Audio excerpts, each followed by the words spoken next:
Good evening, everybody. Good evening. If everybody could please go ahead and take your seat. We're going to get started here in just a minute. Welcome. We are so glad to see everyone tonight coming out to hear about lead and aviation impacted communities in Boulder County. Our speakers are coming up to the stage now. So we're going to give them a minute here to get settled. I just want to remind everyone, please go ahead and silence your cell phone if you haven't already, so that it doesn't go off and you're not that person in the audience. And then later tonight, we will have a robust Q&A section, and we're doing that by cards. We're going to ask you to write down your questions. So if you haven't gotten a card and you'd like one, once I stop talking, give me the high sign. I'll bring you a card and a pen. And when you are done writing your question, you can just pass them to the ends of the aisles. And then people at the ends of the aisles, I'll come around and collect them periodically through the night. Okay, so again, thanks everyone for being here. And I'm going to turn it over to our first speaker of the evening, and that is Commissioner Ashley Stolzmann. Ashley, thank you so much. Good evening, everyone. It's really great to see so many friendly faces and so many elected officials and dignitaries here on this important topic. I'm Ashley Stolzmann. I'm one of the county commissioners in Boulder County, and in genuine, straightforward language, there's no other topic than airport issues that community members contact me about. It's definitely something that impacts people's lives, whether you're a pilot or you're an impacted resident or a business owner. This is an issue that people have a lot of interest in and a lot of care about. And so I'm really pleased that community members put together this meeting this evening. And in particular, I would like to point out that this particular topic, lead overhead, is something that is one of the few topics around aviation issues that has united both pilots and impacted community members alike. Over the last 10 years or so, I have had letters from airport enthusiasts and pilots and general airport aviation enthusiasts and airport managers, as well as community members that are impacted by aviation that are concerned about lead and aviation fuel and what the pathway is to having cleaner fuel. And so this is a groovy topic, in my opinion, and we can be happy that we can all come together and learn a little bit about it tonight, ask each other questions, and advance the conversation. I see council members and mayor pro tems from City of Longmont, from City of Boulder, from Louisville. So this is definitely a topic that not just the county commissioners hear about. All of your representatives are hearing about this and care about it deeply. Even the district attorney, Michael Doherty, was really interested to be here tonight. He had to be at another event, but asked if I would keep track of the different comments and feedback that came up and learnings and meet with him to debrief him after the fact. So we even have people with legal expertise and in the justice system interested in the topic. So this is certainly something that is of interest in our community. We all probably know one thing that's wonderful about serving this community is the community is filled with experts and some of the most intelligent people I've ever met. A story I tell a lot is during the Marshall Fire. I was the mayor of Louisville, and we had to recover our water system. And so we said, let's get the world experts on recovering water systems, and we're going to find out from them how we do this. And so we looked for the 3 leading experts so they could argue with each other and we could do it right. The leading expert in recovering a water system after a wildland fire lives in the city of Boulder. So it's pretty remarkable that we have a community filled with very educated, well-informed, and engaged community members, and we can rely on that. So I'm going to tell you some things, but you all likely know this more than I do. But we all remember that leaded gas in cars started getting phased out in the 70s and was completely banned by 96, so decades ago. And when we look at the impacts of lead, our public health agency takes it very seriously.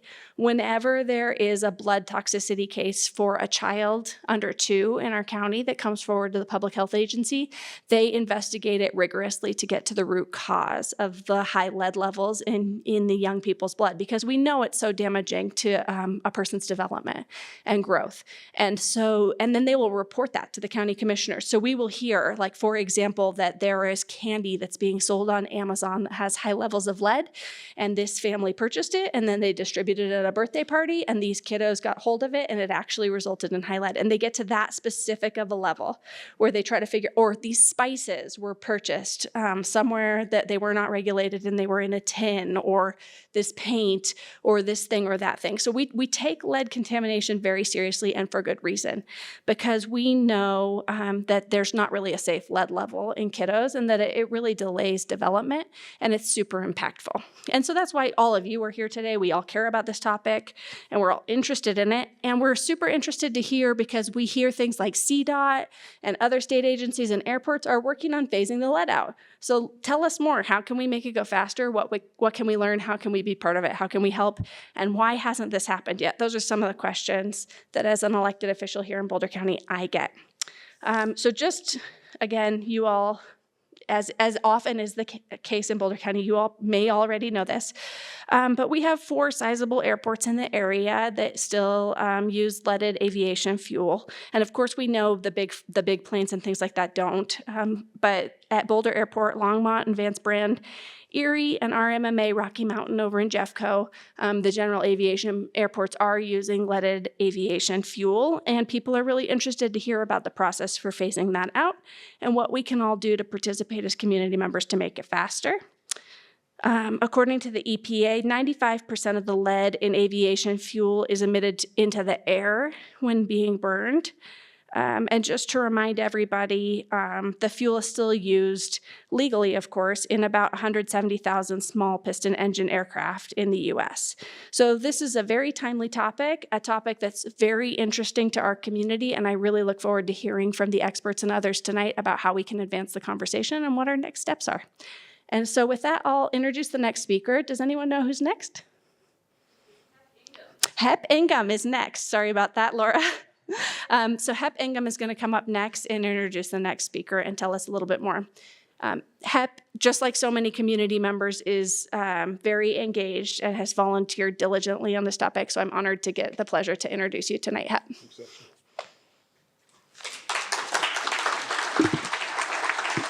All right, good evening. So my name's Hep, and I live near BDU, the Boulder Airport. And I live out there with my neighbors, and when I went to the community work group in March of 21, I was sitting at the table, and the breakout table, and the guy asked, well, you know, my 2-year-old girl is crawling around outside, and what about the lead? And I'm sitting there with Lisa Morzell and Jill Grano, and you know, everybody didn't say anything. And the guy at the end of the table said, look, it's only a problem if you get it on the end of your finger and stick it through your body cavity. And so then that's when I kind of knew that it was a problem, because I didn't know that at that point that airplanes were still burning leaded fuel. So about 6 months ago, I came across an article written by Ariel Wittenberg, was in Politico, and it details the story of Veronica Lacan. And she moved next to Reed Hillview Airport in East San Jose. She had her 2 kids, was pregnant, and she's working as a lawyer. And she moved there in about 2005 or 6. And about 6 years later, her daughter had gone from a bright little kid to reading below her level by 3 grades. And her son had severe joint pain. So he took her son in to the doctor, and they found out that he was about 4.8 micrograms per deciliter. And the doctor said, well, let's check your house out. And so they didn't have paint issues and they didn't have pipe issues. And he said, yep, you're getting it from the airplanes overhead because there's no other source for you. And so she got together with the other neighborhood groups there, and they went and met with the county supervisors in Santa Clara County. And they said, look, there's a problem. We need to do something about it. And so they got together and they used the data that the California Department of Health was collecting, and they hired Mountain Data, and they did an exhaustive study on 10 years worth of data that had 17,000 samples. And the result of that is the Reed Hillview study. And that was published in August of 2021. One of the co-authors is our keynote speaker tonight, Dr. Bruce Lanphear.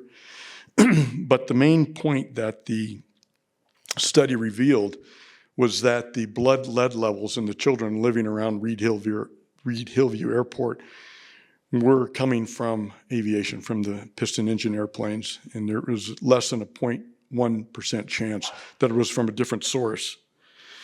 And so really, and so far haven't been any peer-reviewed refutations of that data. There's some anecdotal studies and there's some information from engineering firms, but the methods don't go down to the levels needed to make any type of criticism of these results. So mainly that's why I'm here tonight, is to kind of bring awareness about this issue, and that we don't have any more incidents like what Veronica went through. But we have to remember that this is an industrial pollutant that's got a lot of money behind it and a lot of activity. And it's going to be one of those things where there'll be the industry groups are going to try to water it down and try to delay any type of legislation comes up to try to slow it down or to change it from leaded to unleaded. And I want to make it clear that this is not a condemnation of any of the pilots, because this is an institutional issue. It's relegated to the FAA, the pilot industry groups, the fuel manufacturers, and the local governments that are getting money from their FAA grants. And so all those things together are trying to keep the status quo, to keep burning the leaded fuel. And if history tells us anything, is that those in power will do whatever they can to prevent any type of public participation in the decision making. So that's what I want to urge all of you that are here to want to impact this change, is to recognize what you can do to help change this. And the one knob that we can really turn is the local governments that are the proprietors of the airports. I mean, I really appreciate, Kyle Brown and Ashley coming at this, what they're doing. But there's another lever that you can put some pressure on, and that's going to be your local government. So I want to get back to the Reed Hillview study. And so that was released. They came out in August of 21, and the Cindy Chavez was the supervisor for Santa Clara. She set up meetings with the community, the impacted community around Reed Hillview. And it was supposed to be one night, but it ended up being 3 nights because the room only held 400 people. And they filled it up, and every single person was like, these results they're unimpeachable, and you need to do something. So 2 months later, they banned the sale of leaded fuel. And that was in October of 21. And so now conditions have changed, and the FAA passed some kind of rule to prevent any other local governments from following that path. But I want to read a quote from Ro Khanna, and he was talking about the EAGLE program, and he said, "Will the Department of Transportation prioritize kids with lead in their blood, or prioritize the interests of private aviation and their lobby groups? Because 2030, that's way too late. By then, you're going to have another generation of kids with lead in their blood." So really, the kids growing up don't get another second chance to grow up without lead. And so it's up to us here to reach out, keep the pressure on the local governments, and support our politicians who are doing the right thing and chasing this down. And I really want to say thanks to Centennial Airport for taking the step to offer it, because this is something that could be repeated at all the airports. And so, Centennial Airport is ahead of everybody. And with that, I want to introduce Justin Bay. He's a recently minted PhD in geography? Linguistics, but he did a demographic study, and he did a thing, the story map, and he looked at the demographics around Boulder Airport. So, Justin.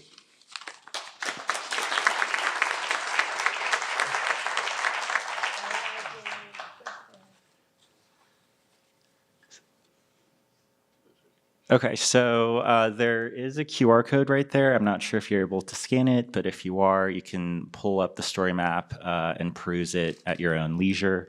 Otherwise, you can just watch the story map be scrolled through. Just to give some background, so this presentation is a GIS story map. GIS stands for Geographic Information Systems, and it's a technology that lets us analyze and display data on maps. And a story map specifically is just a way to share that information in a simple visual way.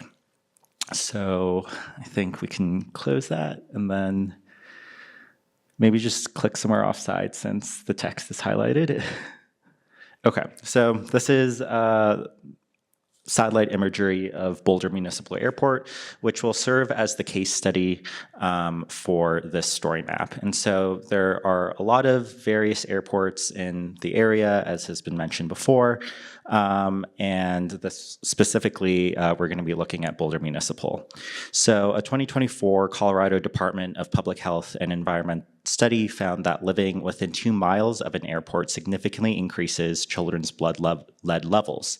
So with that in mind, I created this story map and wanted to look at the demographics of the areas surrounding the airport, because a lot of local members of the community sort of had this intuitive feeling that the airport actually disproportionately affects certain demographics.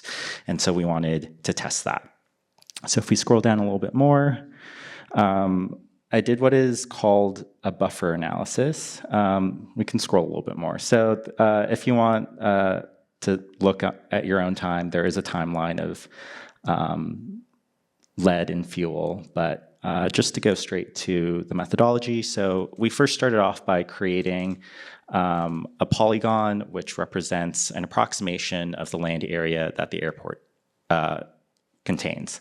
And then if we scroll a little bit more, we can see this buffer analysis that I did. So a buffer is a defined area created around a geographic feature, in this case, the polygon that is the airport, at a specified distance or width. And since the research has shown that around 2 miles is where we see the greatest impact, I did this buffer analysis looking at a buffer of 0.5 miles, which is that sort of white buffer, and then 1 mile, which is that pink buffer, and then 1.5 miles, which is that darker purple buffer.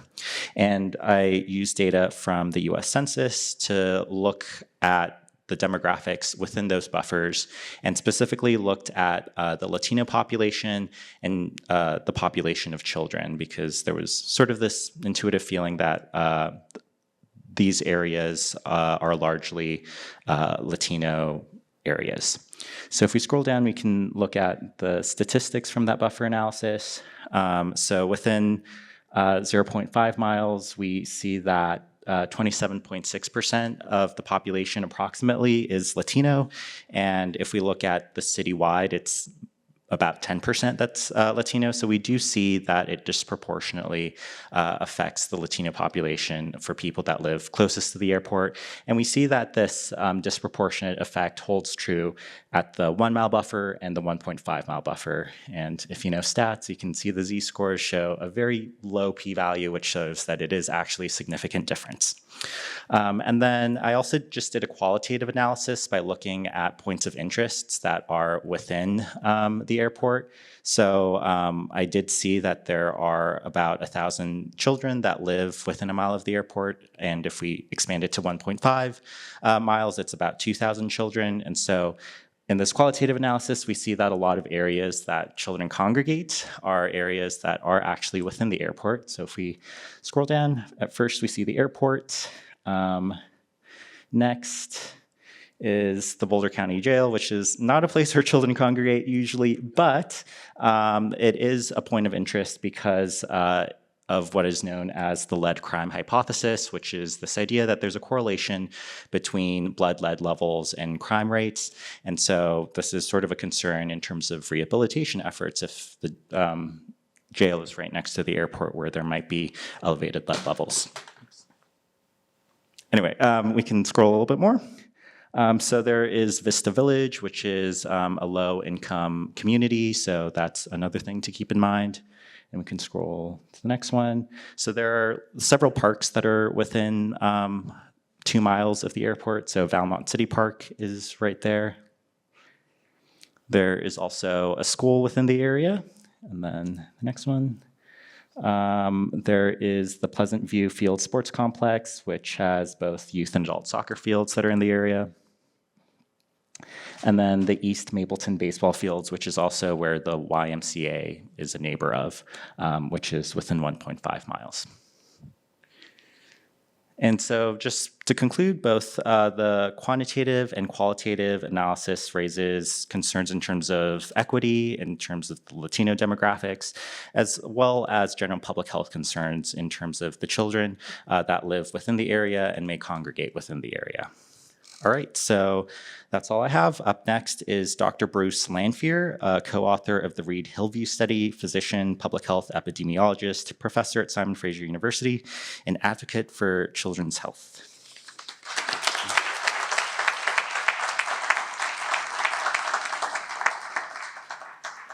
Let's see, do you have the clicker? That was what fell. That was what fell. Yeah, the curtain. Yeah, keep going. Thank you so much. Thank you. All right. Delighted to be here with you to address this important problem. And just a little background, I've been studying lead for about 30 years. Started out looking at lead and house dust, then paint, then water, got involved in Flint, and now I'm getting pulled into this. Lead keeps coming back. We haven't really fully addressed it, and that's why you're all here today. I don't have anything to disclose. I did receive a small amount of money for working on the Reed-Hillview Airport study. I think it was about 50 or 100 hours. I actually don't remember right now. For these kinds of gigs, it's all pro bono. This is an important public health thing. I serve as an expert witness. I don't get paid for that. So it's mostly my salary that brings in my money. So I wanted to talk about airports in general, but starting mostly with Reed-Hillview because it is the most nuanced and detailed study. And here, when I got involved in it, Sammy and Christopher Keyes, who were the other two scientists, were showing that those children who lived closest to the airport had the highest blood lead levels after taking other factors into account, like housing age. And yet, they did something that actually diminished these differences. They were looking at any child below 18 years of age. But what we know is that toddlers, 1- and 2-year-old children, are most vulnerable for a variety of reasons. They absorb lead more efficiently, perhaps because they're growing so rapidly. They have a lot of mouthing behaviors. They put stuff in their mouth that's not food. Their hands, they crawl on the floors. Pound for pound, they eat more, drink more, and breathe more than older children and adults. And this plays out. When we look at blood lead levels by age, blood lead levels tend to peak right around 2 years of age. Maybe it has something to do with those terrible twos we used to talk about. So we then looked at it by toddlers, and you can see in the green that the differences are really much greater, as we would have predicted, when we look at the most vulnerable population to exposure. Now, we'll come back to vulnerability to health effects later. Historically, we've said children are the most vulnerable to lead toxicity. That's no longer true. We're all vulnerable, but in different ways. This is from, sorry, either my slides are too big or the screen's too small. This is the mean blood lead levels for 47,000 plus children in 12 Colorado airports. The study used blood lead levels from 2011 to 2020, and you can see very similar results. The red shows the blood lead levels in children who lived downwind, and this is looking at the distance in miles. Thank you. So the mean blood lead level is very close to what we saw in the Reed-Hillview study, very consistent.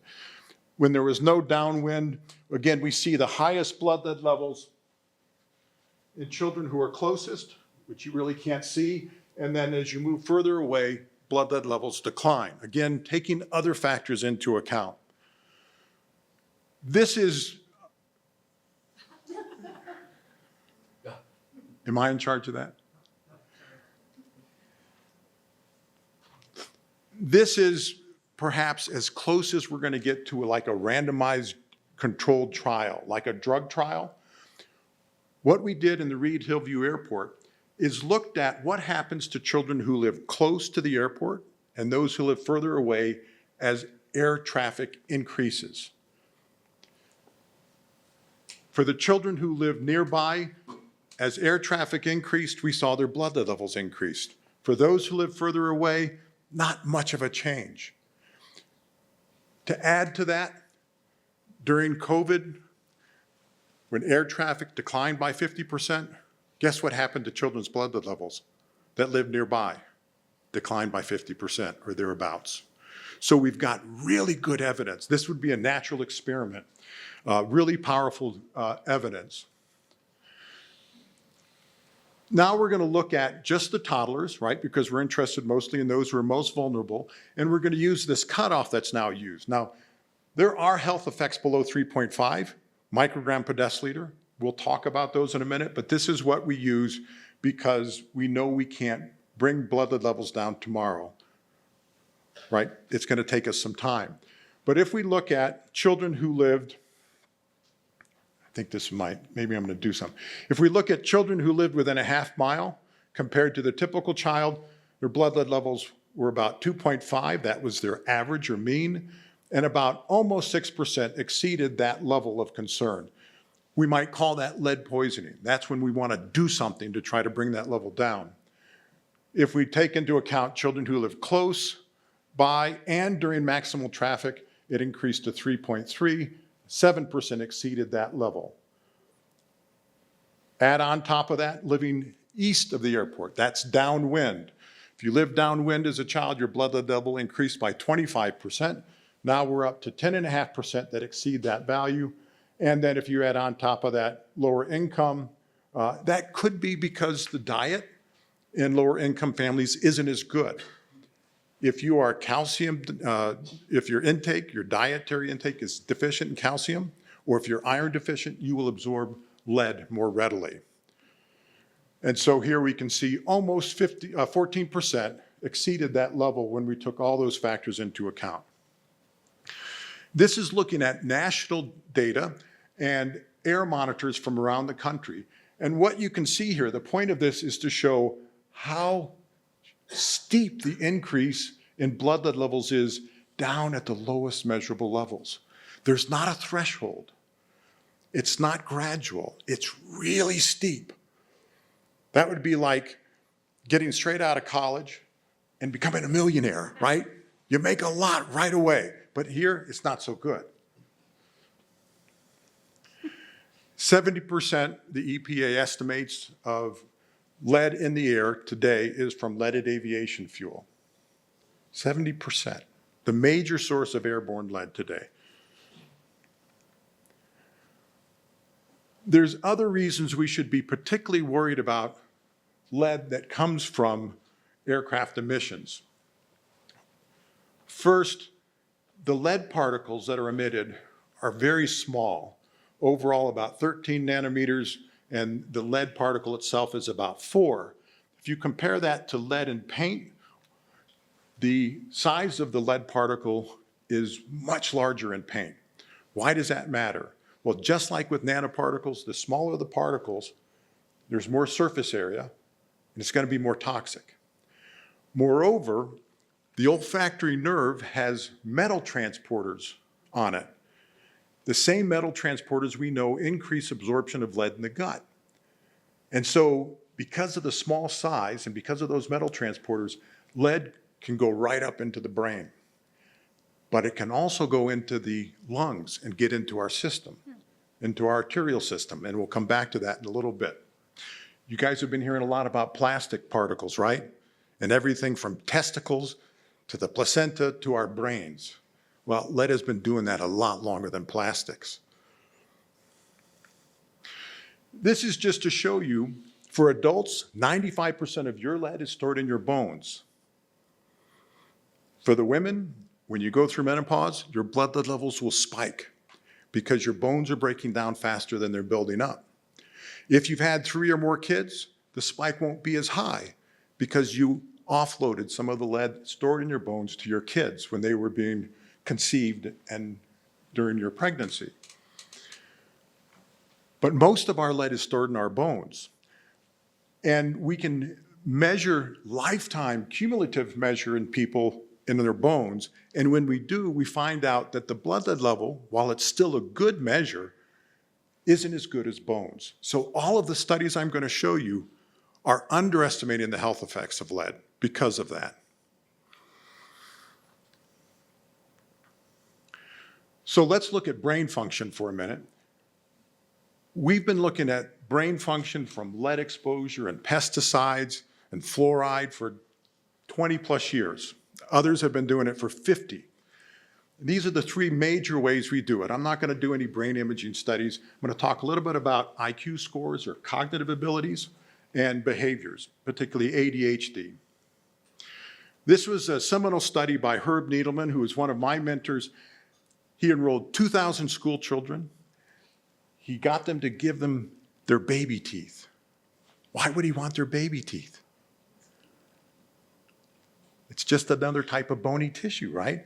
So it's a cumulative indicator of their lifetime exposure. As the tooth lead levels increased, the teachers didn't know about this, the levels.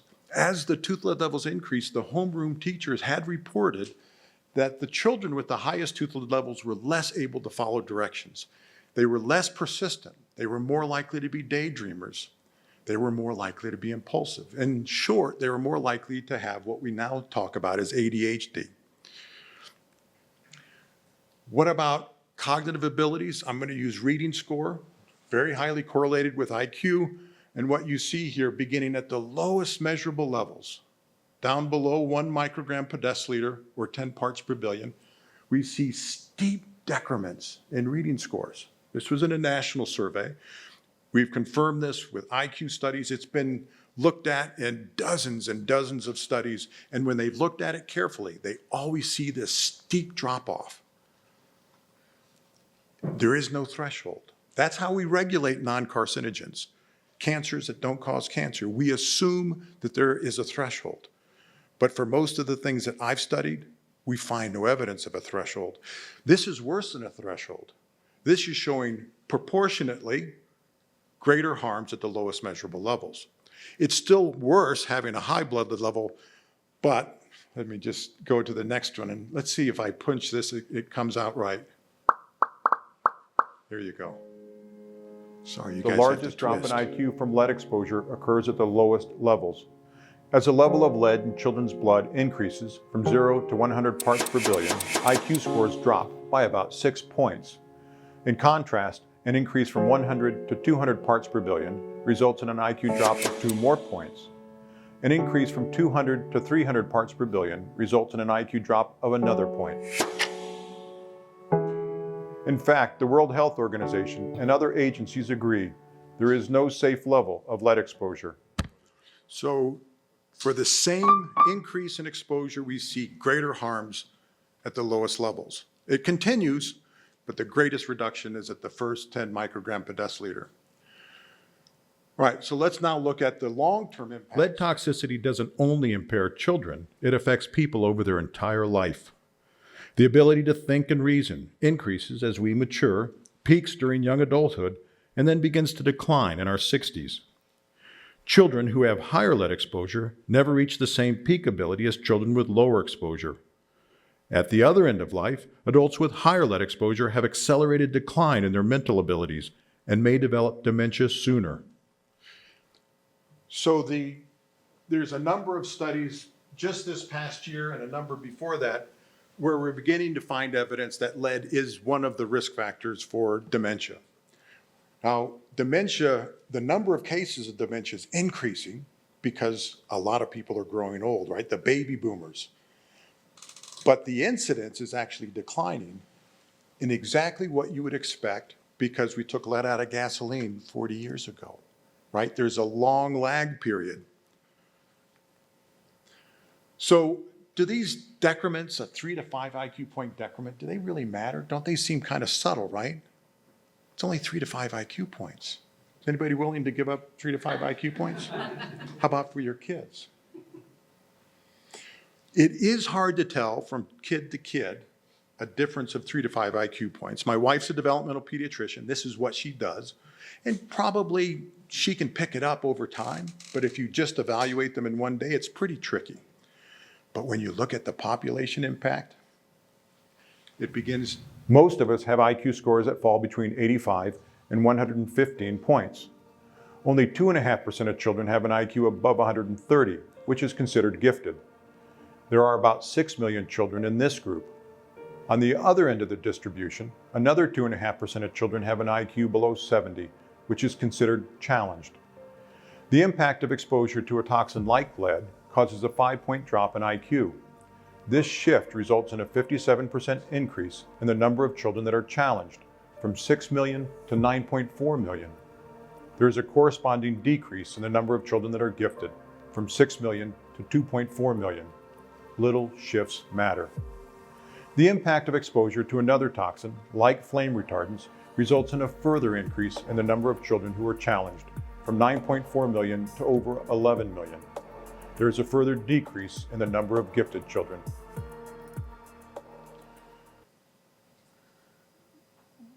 You may have often heard about how some communities don't do as well as others.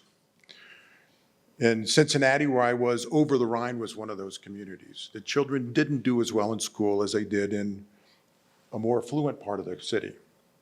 Now, we oftentimes blame the teachers or the parents, but in fact, those children not only were exposed to more lead, they were in closer proximity to highways, which diminished children's IQ scores.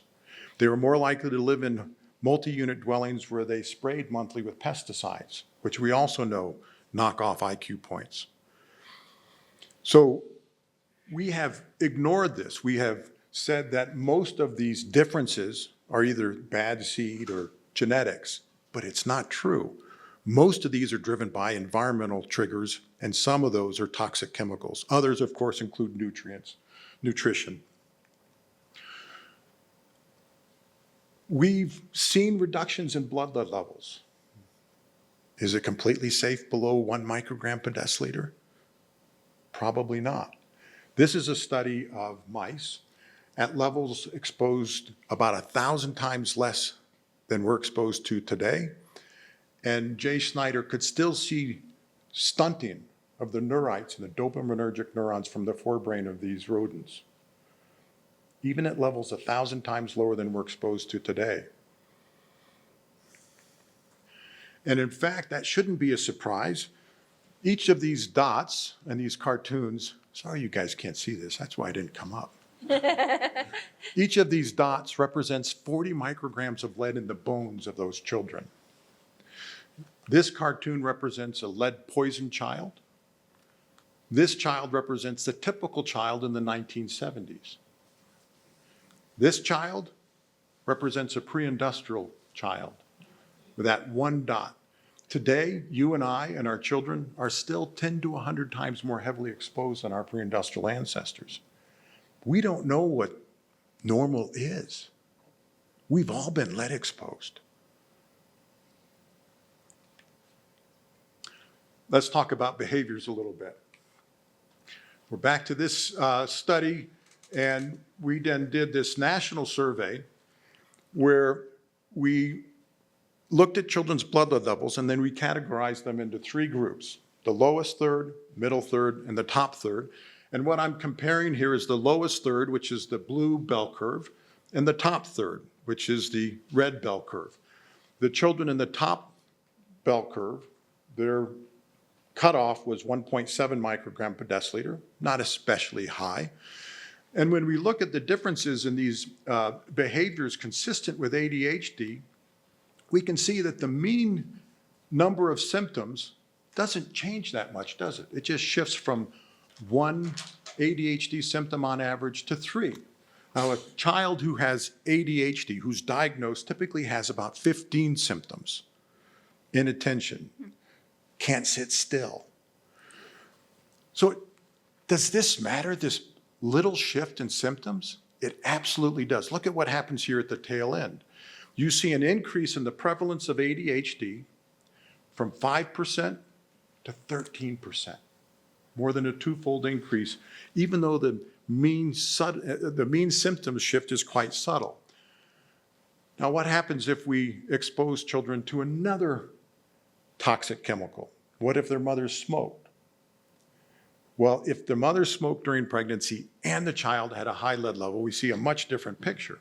So here, the blue curve now represents children with lower lead exposure and no smoke exposure. They only had one ADHD symptom. The high group now has prenatal exposure to tobacco and high blood lead level. And there's 6 symptoms, but look at what happens out here. 1 in 4 children with both exposures met criteria for ADHD. That's huge. We estimated that about 1 million or 33% of kids with ADHD in the United States had ADHD as a result of these 2 exposures. And the prefrontal cortex, the part of the brain that makes us most distinctly human, seems to be particularly vulnerable to toxic chemicals like lead, like alcohol, like tobacco, like some pesticides.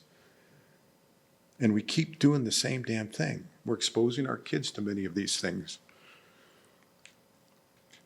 Well, it's not only children. This was a study done in Bristol, England.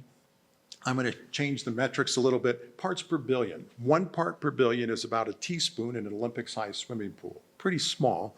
This is 50 parts per billion, which is equivalent to 5 microgram per deciliter. And what Carolyn Taylor found is pregnant women with a blood lead level of over 5, which is kind of high for today's standards. This was done 20 years or so ago that when they enrolled the kids, were about 90% more likely, almost twice as likely to give birth preterm, before 37 weeks. About 1 in 10 children in the United States are born premature.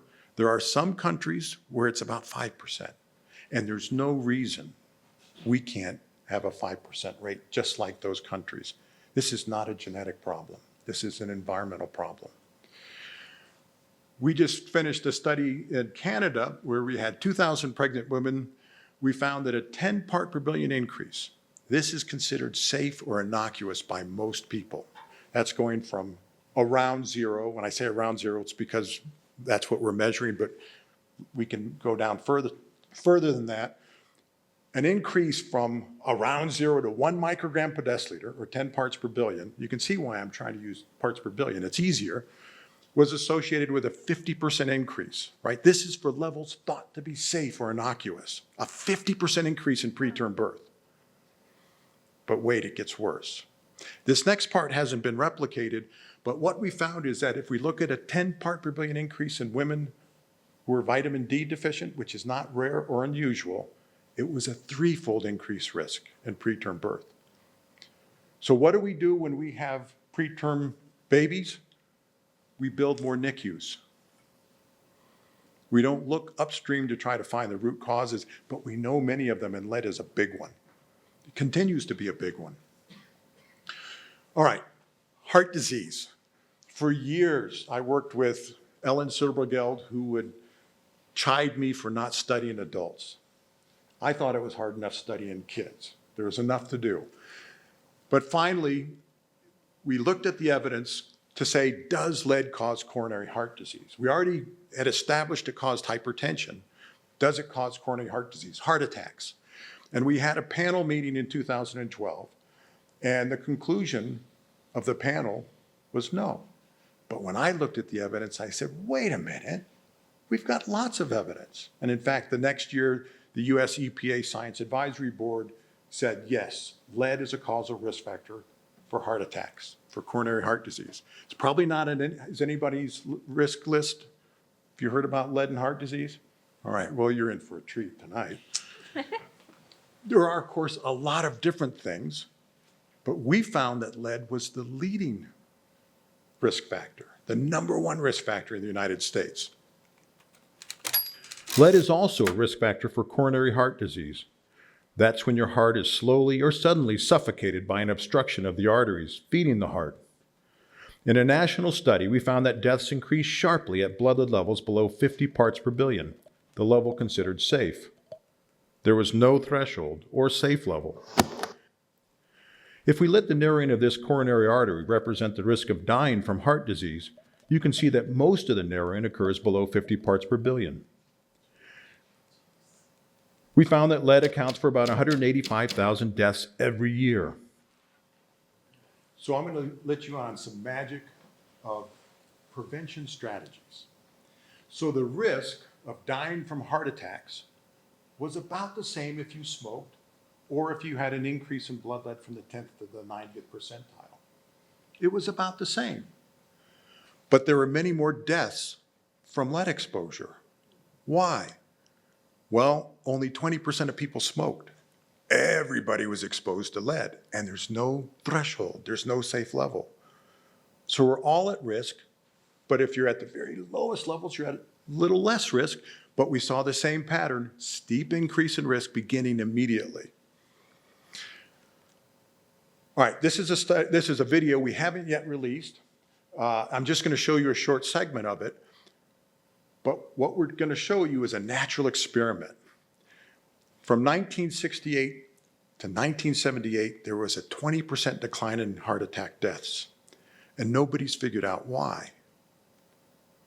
Till now.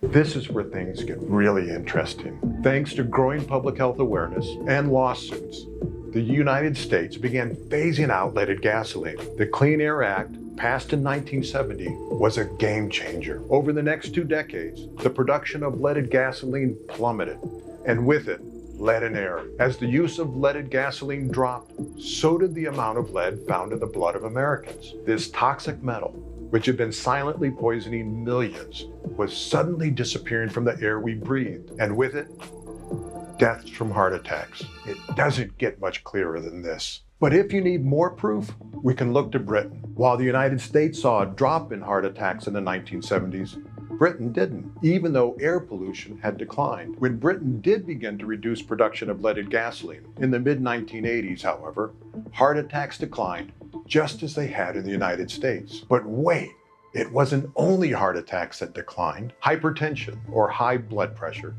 plummeted in the United States from 35% to 20%. That's a huge drop. That alone would have reduced the number of Americans on blood pressure meds by half. Scientists couldn't explain the decline with the usual factors: smoking, medication, obesity, but hypertension among Americans dropped in lockstep with blood lead levels. Wow, it blew my mind. We're following that up with several other studies. Again, I'm working with Sammy Zarin on that. We're going to go state by state and look at how leaded gasoline production declined. And he's already shown that as state by state the leaded gasoline declined, so did heart attack deaths. It's pretty striking. And yet, despite warnings, 100 years ago, when lead was being added to gasoline, Yandell Henderson, the leading chemical warfare expert in the United States, said, don't add lead to gasoline. It'll cause a scourge worse than tuberculosis, the leading cause of death at the time, with slow lead poisoning and hardening of the arteries. Guess what? We put the rights of industry over the health of Americans. This is a little-known study done by a student in South Africa. She had to do a study with heavy metals because her supervisor had received a grant that said, you must study heavy metals. And it so happened that somebody had tissue culture, or a license to look at tissue culture of the endothelial cells. And endothelial cells are that single cell lining on the inside of our arteries. What she found when she added very small concentrations of lead, beginning at 0.14, and this is what's typical for an adult in the United States, 8.5, so you can see it's quite a bit lower. She saw under electron microscope tears in the endothelial cells. That's how plaques begin. And then you can imagine as the blood is flowing, that little tear becomes like a pita pocket. And you get gras-doux, the lipids and the white cells and little bits of metal under that. And when that plaque, which becomes a plaque and it narrows the artery, when that plaque ruptures, it's called plaque rupture. It sounds also almost spiritual, doesn't it? Plaque rupture, either from vigorous activity, vigorous sex, air pollution, and that gras-doux is released, it clots, and that's how we get a heart attack. $10 For every dollar of gasoline, leaded gasoline sold at small airports, $10 of damage is done for children's intellectual abilities. Nobody's done a cost-benefit analysis to my knowledge, but a friend of mine just did one for replacing lead service lines. Lead lines that take water to our houses, right? This is not a cheap thing. For every dollar we invested in reducing lead service lines, there was a $35 return. Hugely beneficial. And that IQ cost, that doesn't include premature births, cost in NICUs, doesn't include coronary heart disease.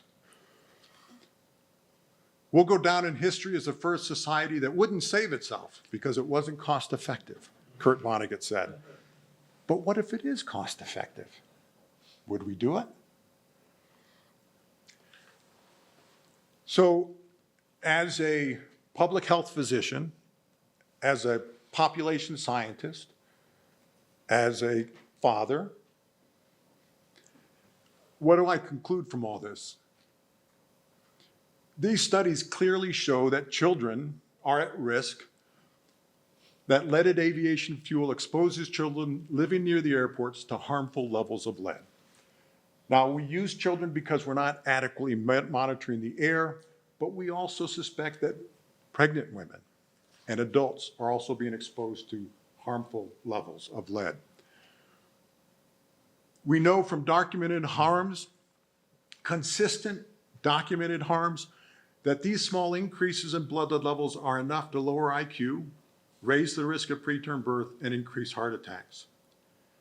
So as a public health physician, it seems to me we have an imperative. I see only one conclusion. We must urgently eliminate lead from aviation fuel. Thank you. And I'd like to introduce and to meet Representative Kyle Brown, a state representative from many lead-affected communities in the Denver metro area, and he's going to speak about State Bill HB 24-1235, for which he was the primary sponsor, and which aims to remove all Colorado airports to unleaded aviation fuel by 2030.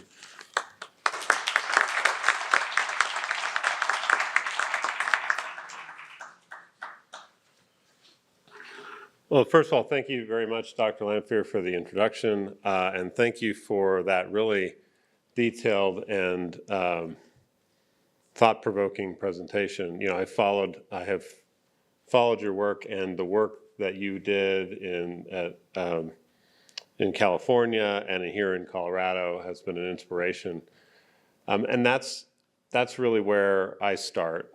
You know, as many of you may know. So first of all, I'm Kyle Brown. I represent what's called House District 12, which is Louisville, Lafayette, Superior, and then my district goes up into Gun Barrel and Niwot.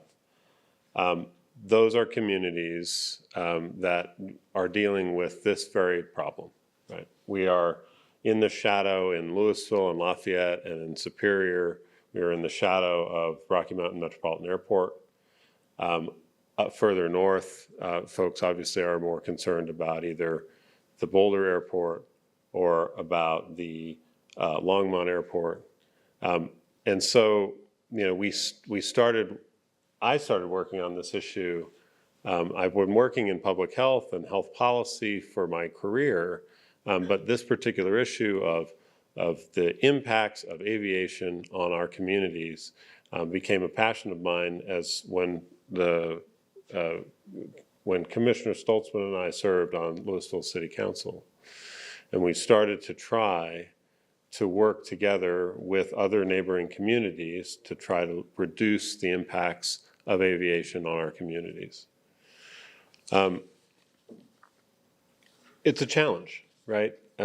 These are, I think, several of the speakers have indicated that the challenges that we face are not necessarily about understanding what the impact of lead is or the impacts on our communities, but the challenges that we face are sometimes political and sometimes technical. We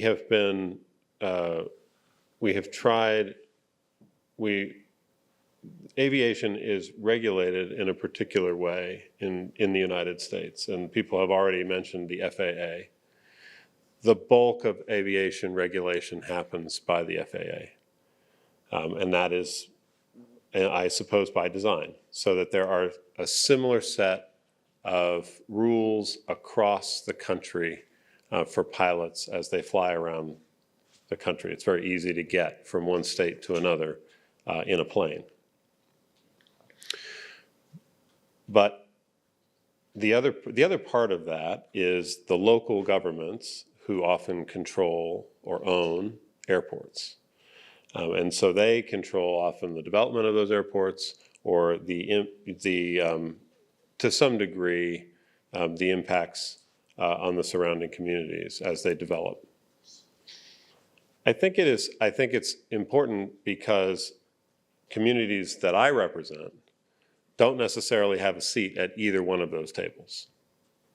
And the state has a very limited jurisdiction over aviation, right? And we've got experts following me who are going to talk a little bit more about the state's role in aviation and the role that it plays.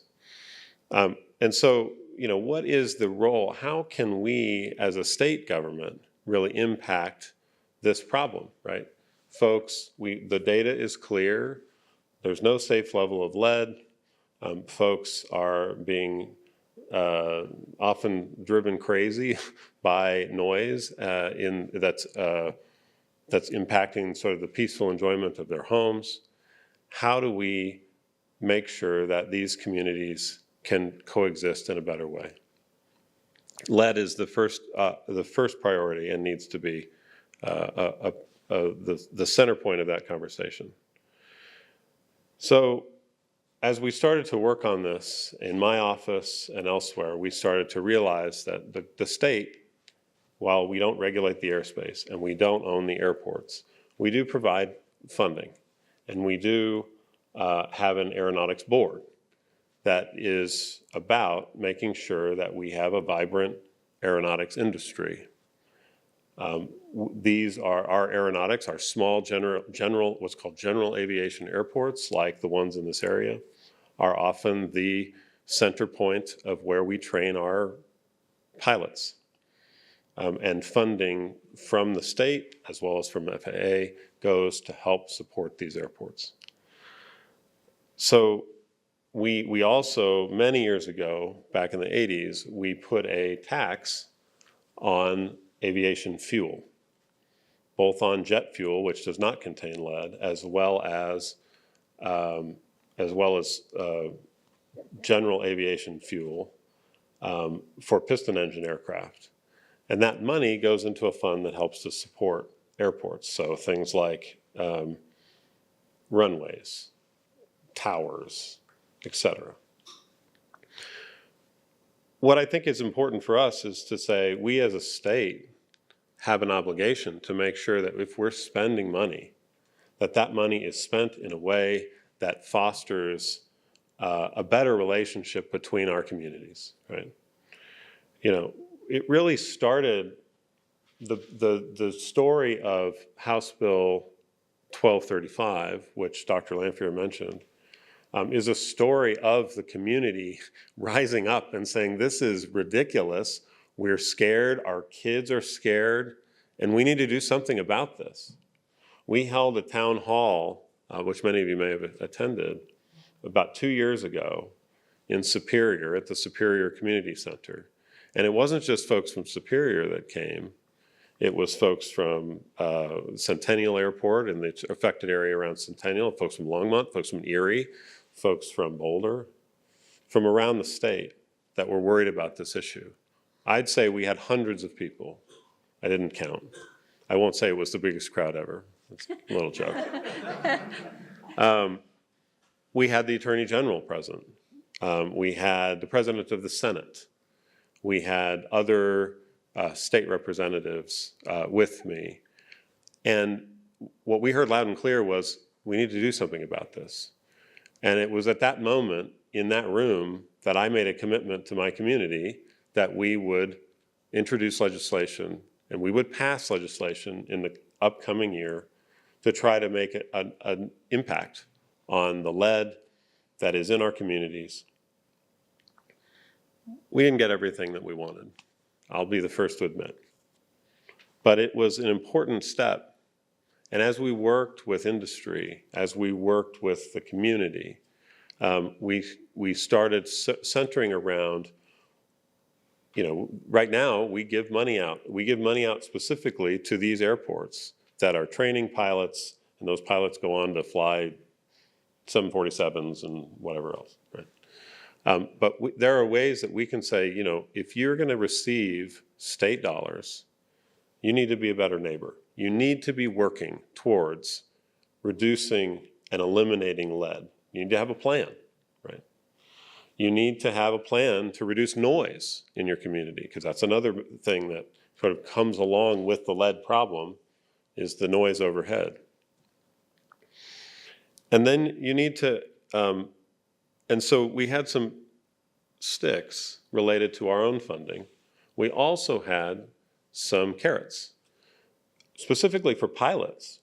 Many piston engine aircraft that use the leaded fuel can actually use unleaded fuel, but they may not be certified.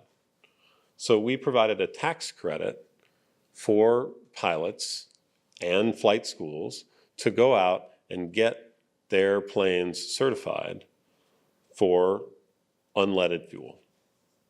It's a really important thing, right? If we can provide a little bit of incentive over here, and then we can provide a little bit of requirements over here, we can start to change the conversation. And at the time, and to this day, Rocky Mountain Metropolitan Airport, which is the biggest airport in this area, and one of the biggest general aviation airports in the country, had made commitments, and I believe still intends at some point to transition away from leaded fuel.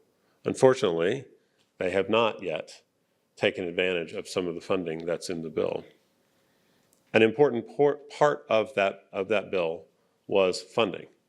What I heard from airports was, boy, we'd really like to make unleaded fuel available, like Centennial does, but it costs money. We have to have separate tanks.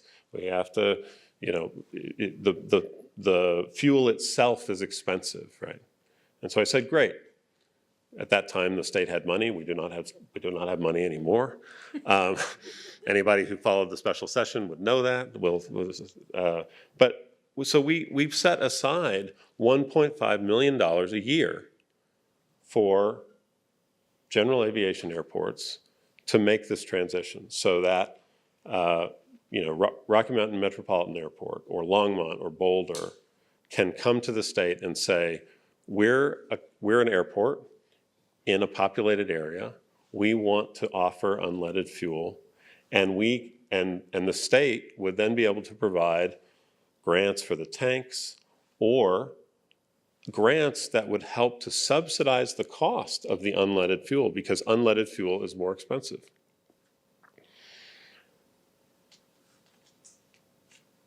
I won't pretend like we solved all the problems with this bill. I think in most recently, the FAA changed, it is my understanding, that they changed flight paths over our communities in and out of Rocky Mountain Metropolitan Airport. Many of you are probably, maybe you didn't experience much of the airport noise, the airplane noise, and now you do. And you're like, what is happening? Where did all these planes come from, right? And that is one of the failures of the way that we regulate aviation. The community was not involved at all, right? And as a person who represents an affected community and a person who believes in good governance and stakeholding, that is a failure, in my opinion. We should at least be notifying, having conversations with communities that take the brunt of the impacts of aviation. And that's another part of the bill that, and I'm really glad that my colleagues from the Department of Transportation are here, because one of the things that we put into the bill specifically is a voice, a seat at the table. For the first time since the passage of this bill, we have community members from affected communities that sit on the state Aeronautics Board so that when the state is handing out money to, whatever airport, that community voices are included. It's a small thing, right? But it is an incredibly important thing that we engage with affected communities. The FAA has no interest in doing that, as far as I can tell. But we as a state can do better than that. So my plea at all of these things is I really encourage the Rocky Mountain Metropolitan Airport to put in an application for grants for unleaded fuels. I know that they have signaled publicly that they want to do this. I would encourage all of our airports, Boulder, Longmont, to also apply for grants for unleaded fuel because that money is available now. And we can be doing more to lessen the impact of leaded fuel on our communities, right? In the future, we're going to have to continue to grapple with this. We absolutely need to be getting the lead out of our fuel and out of our communities. It's just too important to our kids and to, I didn't even know, now I'm worried about my heart attack risk, geez. But we can take steps, and this step, House Bill 24-1235, is the first step in our journey, I think, in Colorado towards making communities and airports better neighbors. So with that, I really appreciate you all listening to me and to being on this journey with me. I know that we have pilots. I know that we have affected community members. I know everybody shares the commitment to making sure that we have healthy communities. And so I really appreciate everybody's time today and continued engagement in this. And with that, I just want to introduce Zach Gabehart, the Noise and Environmental Specialist at Centennial Airport. He can talk about all of the great work that Centennial has been doing to try to make unleaded fuel available and mitigate the impacts of aviation on their surrounding community. So thank you, Zach.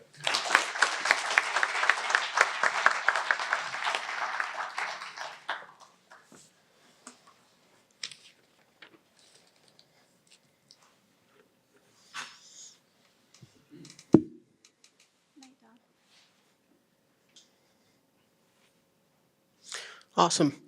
Good evening, everybody. My name is Zach Gabehart, and I am the Noise and Environmental Specialist at Centennial Airport. And I'm just here to kind of tell our story at Centennial of the journey on our transition away from leaded aviation gasoline. And before I start, definitely want to thank Representative Brown and House Bill 1235, as well as Dave Ulane and his team at the Division of Aeronautics for helping support this transition and provide some financial assistance to make this transition possible.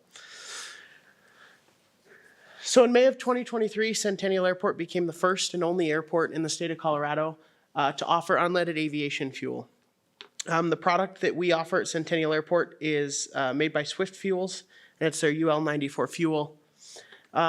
This certainly wouldn't have been possible without one of our FBOs located on our airport, Jet Centers of Colorado. They were a great partner with us. They had some excess space in their fuel farms that we could utilize to house the unleaded product, and they were able to dedicate a fuel truck to sell unleaded fuel on the airport.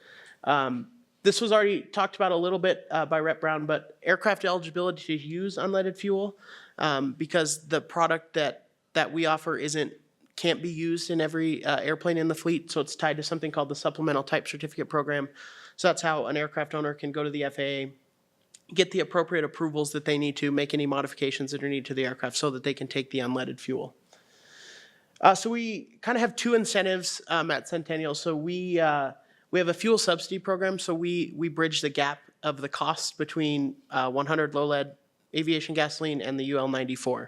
So the airport is paying that cost difference to keep them so they're priced exactly the same. So if an airport operator goes to the fuel pump and they want to buy UL94 versus 100 low lead, they cost the same.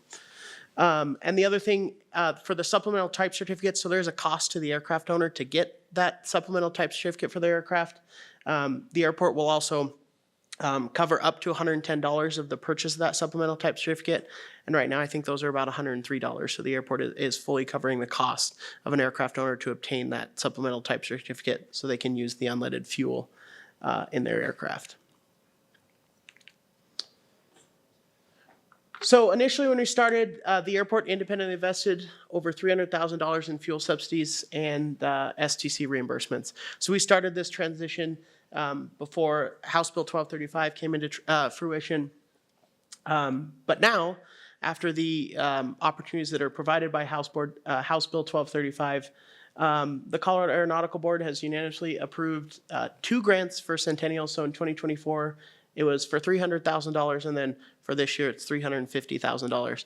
And those grants help cover the cost of subsidizing the difference in fuel costs, which, just for reference, right now, it's about $1.92 difference per gallon.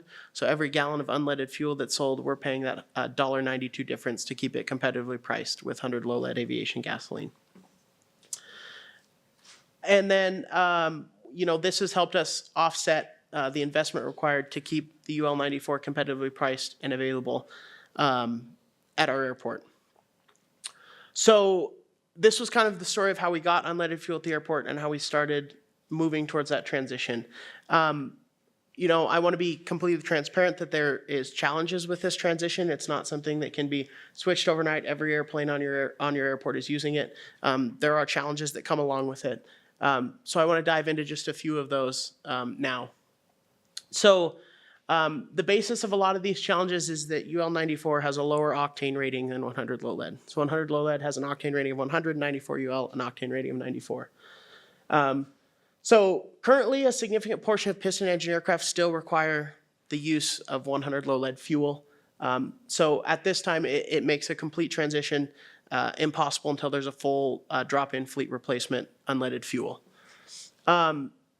Something that we've actually experienced with one of our operators, so if you look at our UL fuel sales, since we started selling, they have dropped a little bit.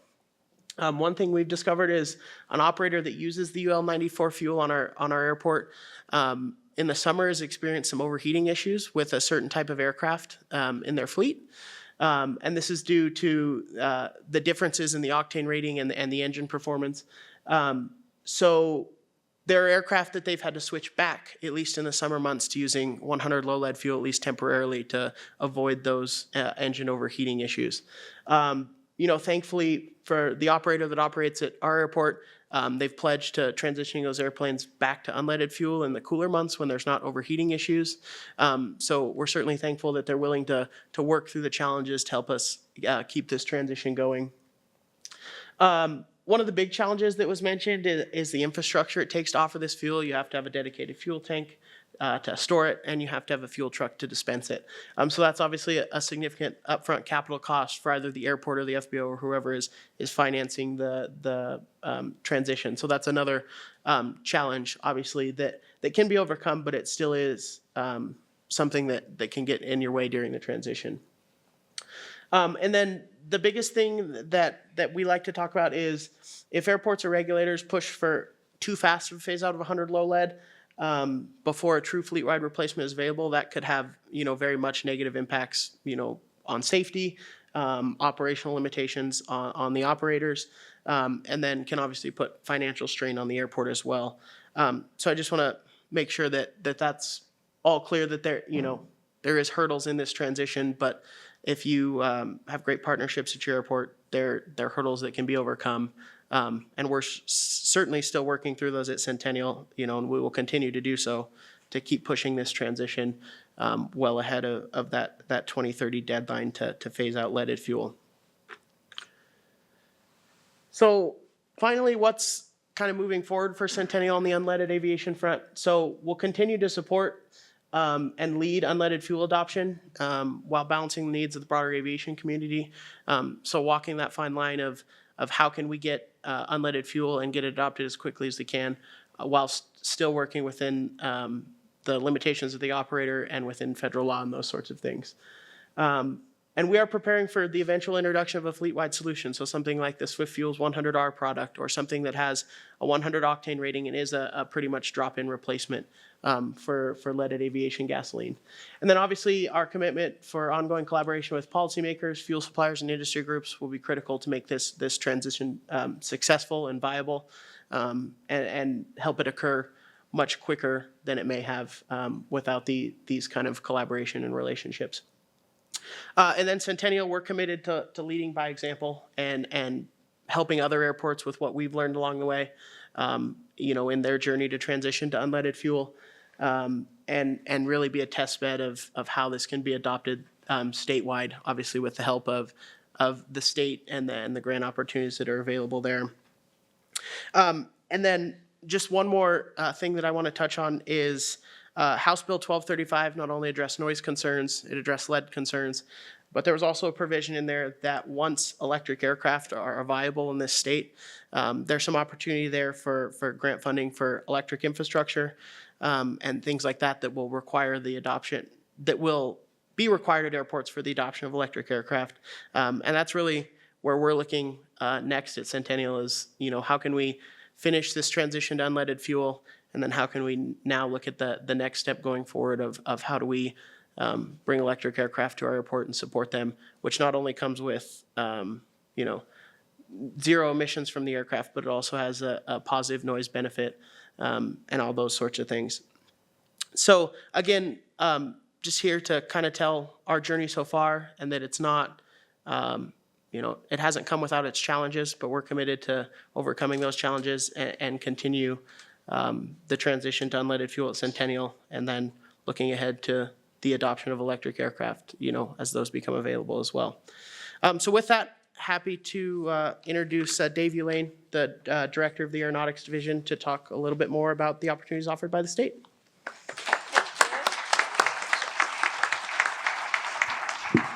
I appreciate it, Zach. Representative Brown, I'm so impressed with how much you know about our division. I'm curious, we have an open planning manager position at the moment. You would fit right in if you're looking for another day job. So anyway, but appreciate the opportunity to be here again. I'm David Ulane. I'm the Aeronautics Division Director for CDOT, and we lost our presentation. My slides were right after his. While those are being pulled up, I did want to give a huge shout out to Representative Brown. From January to April of 2024, we got to know each other very well, and we very much appreciated his collaboration, engaging with us, engaging with the aviation community to help 1235 be the effective piece of legislation it is. And I'm really happy today to talk a little bit about what we're doing to implement the unleaded avgas transition provisions of his bill and tell that story that our division is working. So just a quick little pitch about what we do under the direction of the 10-member Colorado Aeronautical Board that's appointed by our governor. Our division works to support airports and aviation across Colorado as part of our state's multimodal transportation. Colorado's home to 76 public use airports in every corner of the state, from Creede to Springfield to all over the place. So we have a lot of different airports that we work with. If you can name that airport, I'll buy you a beer after.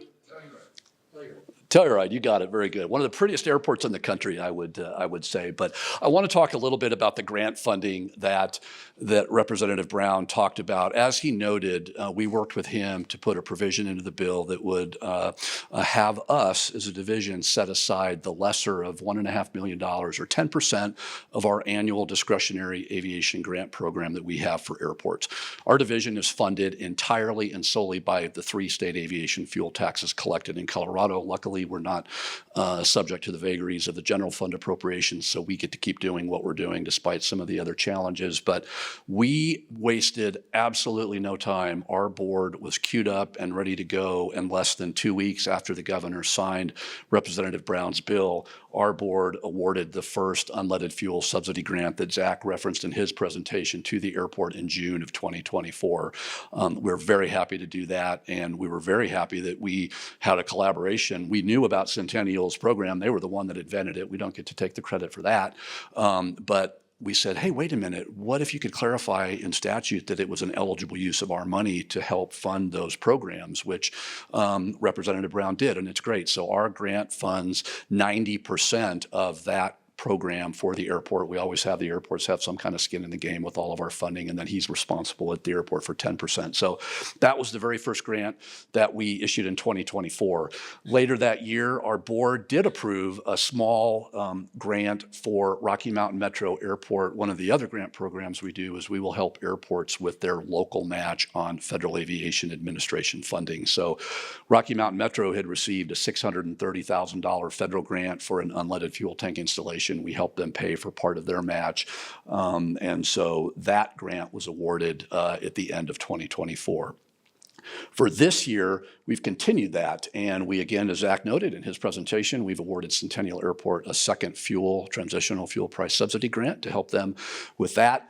Rocky Mountain Metro has applied for and is approved for the same unleaded subsidy grant. So when they get their infrastructure up and running, they will be able to take advantage of the same program that Centennial is. And any airport in the state will be able to do that as we transition. It's not just the airports on the Front Range. So we're excited to make that happen. And then the next airport that's in the mix, it's the airport where our office is. It's always going to be Front Range Airport to me. It's Colorado Air and Spaceport out there southeast of Denver International Airport. They are designing a completely brand new fuel farm from the ground up. So earlier this year, we provided them with a $92,700 state grant to help plan for that construction, which will take place next year. So for 2026, you can see the list is getting bigger. This is the list that we expect airports to apply for when we do our grants in early 2026. We expect Colorado Air and Spaceport will be ready to actually do the installation of the tanks that they had planned for this year. We expect another grant for Centennial based on their fuel, same with Rocky Mountain Metro, and then again, same with Colorado Air and Spaceport. And then the next one we have planned right now that we've heard from an airport that's interested is Granby, the Grand County Airport up there. So that's where we are today with our funding.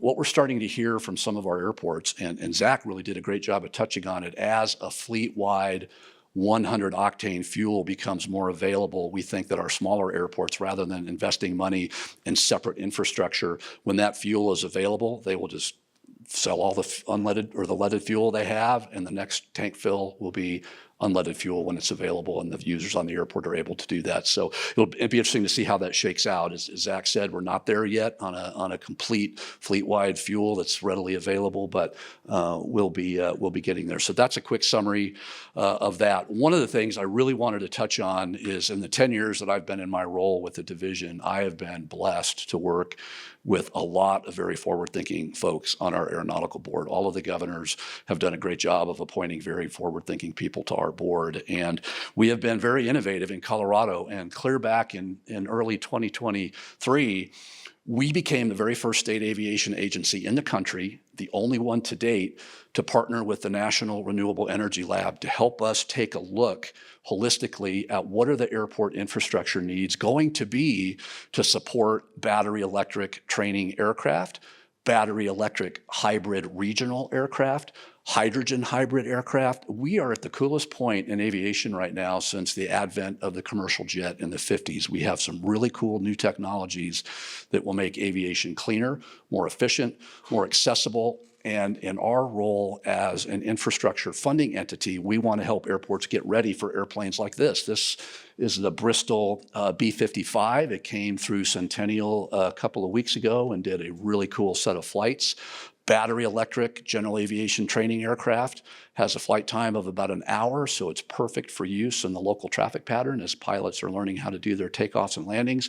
I was a little bit jealous. One of our new community board members, Bree Lehman, you'll see her smiling face in the right seat of that aircraft. I was too heavy to go flying, which kind of bummed me out. They had a weight limit because Colorado's got a high altitude. A lot of aircraft don't perform well, so I didn't get to go for a ride, but Bree did, and I think it was really a remarkable thing. This aircraft is in the process of being certified by the Federal Aviation Administration. It's expected to be within the next year or so, I think is what they said. And at that event that day, Centennial Flyers, one of the flight schools at Zach's airports, announced that they had placed an order for 2 of those. So what we want to do as a division is partner with airports, partner with aircraft manufacturers, find a way to fund the infrastructure that will be needed to charge these aircraft, because they take a lot more than a car, and we need to figure out how to make that work.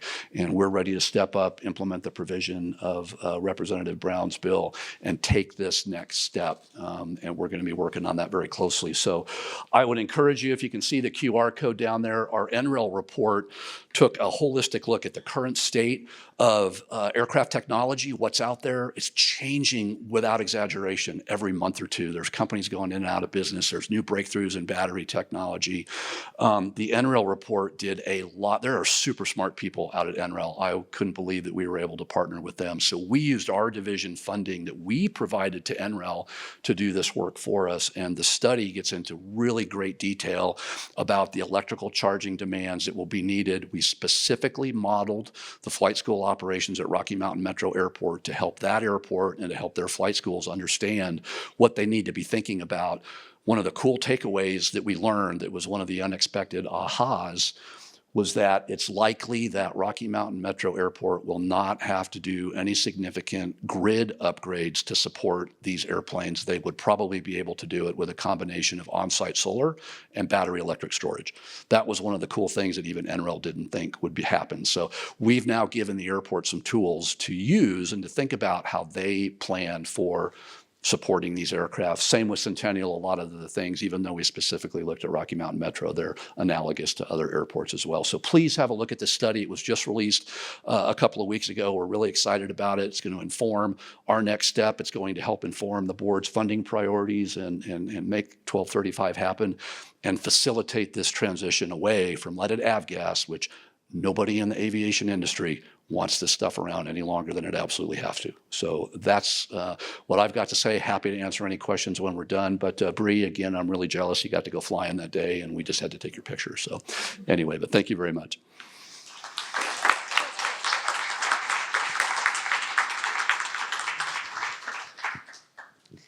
A big thank you to all of our speakers, and I want to invite Ashley Stolzmann back up to do a little wrap-up for us, and then we're going to move to Q&A. So if anybody has a card for me, please pass it to the end of the aisle now. Thanks, everybody, so much for being here. So there were a couple of moments when our keynote speaker, Dr. Lanphear, said that we were facing the wrong direction, and I would dispute that a little bit. Because one of the things that I really value is sort of like seeing people's reactions to different comments. So while I did miss some of the data and slides, I could see your faces and reactions, which were pretty priceless throughout the evening. We have some tough customers in the audience. I'll say, I see Dustin and Kevin and saw your faces, and some like, okay, guys, what's next? Like, this is not fast enough. We're in, Boulder County, Colorado. We can do better than this, and we should do better. So there was some excitement in the looks on your faces, but I could see a lot of skepticism as well. And so what I'll sort of say as the good news piece of it is we have Mayor Pro Tem Susie Hidalgo-Faring from Longmont, and we have Councilmember Mark Wallach from City of Boulder, decision makers that sat through the whole thing. They didn't get up and walk out. They didn't, boo or jeer. They were actually taking notes through the meeting. You could see them thinking about different things about their airports and what they might be able to do, how they might be able to partner. I could see them scanning QR codes and thinking about it. So I think we have a real opportunity here now. This collective that was here tonight has a lot of ideas, maybe some conflicts, but a lot of ideas about what the next steps are and what we can do to make life better here in Boulder County. And so afterward, if you don't know each other, exchange info and connect, and let's figure out what the next steps are for our community to be able to leapfrog way ahead of Centennial so that we can go to their community and tell them what to do next time. Because, we've got a long way to go. We have a lot to do, and we can do it here, and we can work on innovative solutions, and we can make a change. So I did see, even on the tough customers' faces in the audience, some hope and some desire to make a difference and do things differently, and I genuinely believe that there's no place in the country better positioned to work together and make changes that we want to see than Boulder County. So thanks all so much for being here tonight, and I know your questions are going to be super tough, so just after people answer them, go ahead and clap anyway.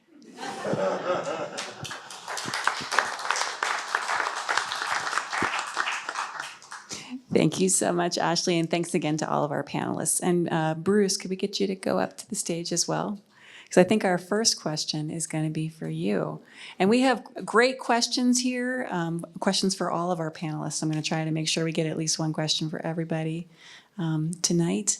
I probably won't be able to get to all of these in the next 25 or 30 minutes or so, but we'll get as many as we can. And then I would also like to encourage folks, if you want to submit a question after this event is done, at the same QR code where we had our program for the evening, you can contact the organizers of this event, and you can sign up for our mailing list if you want, and we will continue to be communicating, putting on events, and informing you about ways that you can be involved in aviation-led activities in Boulder County. Okay, so first question, this is for Dr. Lanphear. You talked about that lead clearly is linked to health issues for children, but how are the flights above neighborhoods contributing to that? Do we know how the lead is getting from the planes overhead into the children? Two ways. First, and this was true back when lead was in gasoline, it's going to be inhaled to some extent. And for toddlers, when that lead settles out onto surfaces, onto the floor, then it will also be picked up. Children tend to crawl, toddlers, and when they crawl across the floor, as many of you know, if you've got kids, they put their hands in their mouths. And they put a lot of other stuff in their mouth. And for about a third of kids, it's almost like a third hand. It's how they explore the world. So it's a combination primarily of inhalation and then ingestion once it settles. And that's part of the reason we think it's going to be higher for toddlers than older children or adults. Combination. Thank you. And a little bit of a follow-up there about the lead dust. You know, for example, it has been collected off of playground equipment near airports. So what are the implications for people who garden or hang clothes or live near an airport? And how can that be mitigated? For example, can it be washed off of, say, produce that's growing in people's gardens? What advice would you have for people who are worried about that lead dust in their neighborhood? Yeah, you can test the soil, and there are some standards that you can use. You could build beds if you find that there are excessive amounts, and we've done that when we lived in the city, built raised beds, which will be a short term, but if there's decades of buildup from leaded gasoline, at least you'll start fresh. The other thing that you might want to be at least thoughtful about is, could it be affecting animals? Animals that play in the dirt, kids that play in the dirt. Oftentimes pets have been sentinel indicators when a family has lead in their home, whether it's from the soil, from a contaminated industry, or whether it's paint. Sometimes the pets, licking their fur a lot, are the ones that show up first. So there are some relatively simple things that you can do. If you find lead, then it might create more problems that you have to then mitigate, but we know at least how to start. Thank you. And one more for you, Bruce. So if a child has been exposed to lead from their environment and they move away, will their high blood lead levels go down? Will it dissipate? Eventually, yes. Toddlers, we talked a little bit about how toddlers are different, and toddlers are really the best indicator of all of us of ongoing exposure. There was a 9-month-old daughter of a dermatologist in Pennsylvania who called me up. They had just spent hundreds of thousands of dollars on an old Victorian, renovated it. Nobody told them that they should be worried about lead. This is about 20 years ago. And they called me because the mom had demanded the pediatrician take a blood test. The young girl, 9-month-old, had a blood lead of 15 microgram per deciliter. She had it repeated to confirm it. She called me and said, "What should we do?" This was a family that could afford to move out, and so I talked about the different options, and they immediately moved out. It had been confirmed, but 2 weeks later it was down to 3. So that young girl had been exposed for a very short time. We expect relatively little harm. Where we see greater harms when we follow hundreds of children out from before birth all the way into their 30s is that the children who have sustained elevations are the ones that do more poorly. Thank you, Dr. Lanphear. A couple of questions for our electeds here. This might be for Ashley or it might be for Kyle. Maybe you can duke it out. I often hear that municipalities cannot make any regulations that inhibit aviation activity. How can city councils navigate around FAA restrictions to push back as we try to implement policy that protects residents and quality of life? And some key issues that this person is interested in are high activity, I assume of planes over schools, late night and early morning activity, moving to unleaded and electric planes, touch and goes, low flying planes, et cetera. Anything that municipalities can do. So, I mean, there are a lot of different structures of government throughout our state, and so it's a complicated question. If I were the owner of an airport and the runner of an airport, there would be a lot of things that, as a government that for one, the owner of an airport sets the culture of the airport. And there are many airports throughout the country that have a really positive relationship with the community. And there are voluntary noise abatement programs, and there are all kinds of examples where there are good neighbor policies between airports and communities, and they coexist pretty well. So I think the number one thing that a local government can do if they own an airport is set the appropriate tone and culture of safety and of respect for the community, because it is part of a community. And I think that's critical. So as local governments, we can communicate with airport owners, we can communicate with one another, and that's really critical. There are rules. It's not a lawless society. And I think there's a lot of misinformation in the community around where the FAA's regulations start and end. I think a lot of conversations are, and I'll just say what I think. I think a lot of conversations are sort of tried to put an end to just by saying, well, the FAA controls that, and throw our hands up. But we know that there are lots of local lawsuits where there are takings claims, where individual property owners have been successful in receiving compensation from airports that have basically taken property from the individual when they violated different aspects of the law. So it's not a lawless society. It is a complicated set of law. Local governments can't do just whatever we want. We can't just say you can't fly here or there, or you must go here or there. But there are rules, and some things are the rules of a county, some things are the rules of a city, some things are a state, some things are the federal government. And so I think what is complicated in this space is because the law is complex, that is, in my opinion, weaponized against the community. And I think the way to put an end to that is not for us to all go get law degrees and sue one another. I think the way for us to resolve that is to have conversation.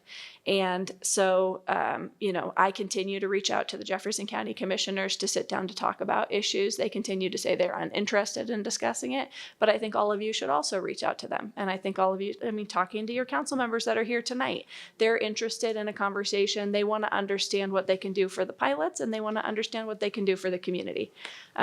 When we first started down this path, sort of together as colleagues on city council before we went our separate ways, we were even talking about, are there ways that the community could pass a tax to buy new airplanes for pilots that are quieter and more modern, or that would accept unleaded fuel? So I believe we have a creative and innovative community that solves problems and works together, and we do that when we communicate.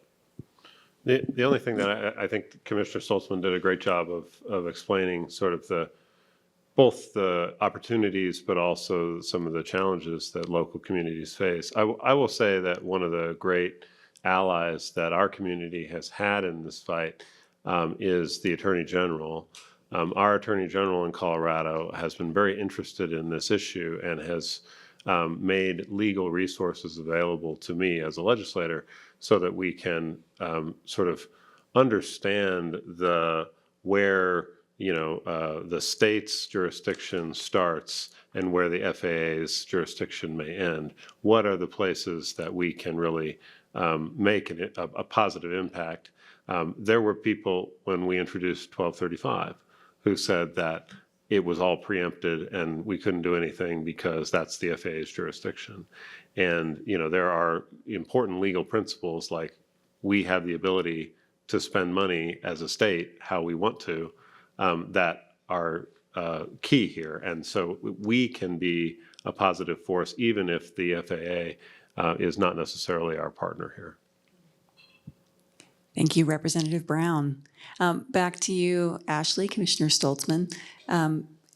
Very specific question. Can we start a lead soil sampling citizen science program in Boulder County? Yes. I think that's a great idea. Our community does a lot of citizen science programs, and they've been wildly successful about moving policy and finding out information. The carbon sequestration projects on some of our farms come to mind as some of those examples where community members have done a phenomenal job collecting information and helping us to set policy with that information. So I don't know if the question is, can we fund it or can I facilitate organizing it? But I'm happy to have a conversation about how to do all of those parts. Thank you. Anybody else want to weigh in on that one? I asked it. I'm sorry, sir. We're trying to really centralize the question asking through the cards. And but I see that Dr. Lanphear wanted to weigh in. And I would encourage you to have a question with your commissioner after the meeting concludes. Thank you. I'm sure there's more examples of this around the country, but I have a friend in Australia who started the Veggie Safe program, and they did hundreds, maybe thousands of soil samples that people sent in or collected them. They also started checking chickens and chickens' eggs, and they found some that were a problem. But there's some good models out there, and I'm sure the university, there'd be some really interesting collaborations you could pull together. But he was with the university with Macquarie. Thank you so much. This one is for Dr. Bay. So you showed us the story map of the Boulder Airport. Why did you pick the Boulder Airport, and did you do a similar analysis for any of the other airports in Boulder County? So I guess just a biographical sort of history of that story map. It was originally a project that I did as a final project for a course that I took at CU Boulder. And so just via the proximity of that airport, that was sort of the focus. And just because, you just need to start somewhere. And that was kind of the motivation for picking that airport. I haven't looked at other airports, but you can pretty easily follow the similar methodologies that I've listed in that story map and do a similar analysis with publicly available data. Thank you so much. This one is for Zach Gabehart. Centennial Airport's leaded fuel sales continue to be high leaded fuel. So what can be done to reduce the leaded fuel sales? Yeah, I think that goes back to a few of the things I mentioned in the presentation. So on average, since we started selling unleaded fuel, since we started selling unleaded fuel, those sales have accounted for about 20% of all of our avgas sales. So that's about, a 20% that's being used that's not leaded. I think, making that grow has to do with, addressing some of the problems with the aircraft that are seeing issues with overheating and things like that. Obviously, that's not something that can necessarily be controlled by the airport. And then the other thing is it's still not a fleet-wide replacement. So there's, the product we sell can only be used in about 70% of the fleet as a whole. So there's still a big gap of aircraft that can't use the fuel. So I think until some of those problems are addressed, you may not see a super strong increase in the use of unleaded fuel till some of those problems are rectified and it can be used more broadly by the fleet as a whole. Thank you so much. And this one might be for Representative Brown or it might be for Dave Ulane. So we talked about encouraging airports to apply for funds to obtain unleaded fuel. Do those funds come with commitments such as how long the airport must remain open, as FAA grants do? I'm going to punt that one to Dave. Yeah. I can absolutely answer that. So yes, they do. We do have a set of state grant assurances. They're much simpler than the FAA's. Ours do not have a commitment like the FAA's does that your airport has to remain open for the life of our grants. We're not quite that prescriptive. Okay, thank you. And then back to Bruce Lanphear, Dr. Lanphear. Are there studies on the health of general aviation pilots, mechanics, et cetera, that are exposed to lead? It would seem that they, as an industry, are a group of people that would manifest health issues. Not that I'm aware of, but I think it would be a really good idea. If I was a pilot using unleaded aviation fuel? I'd want to know. There might have been some on mechanics. There has been. I think it's been quite a while ago. Mechanics certainly, let's say 40, 50 years ago when leaded gasoline was used in cars, that was a problem.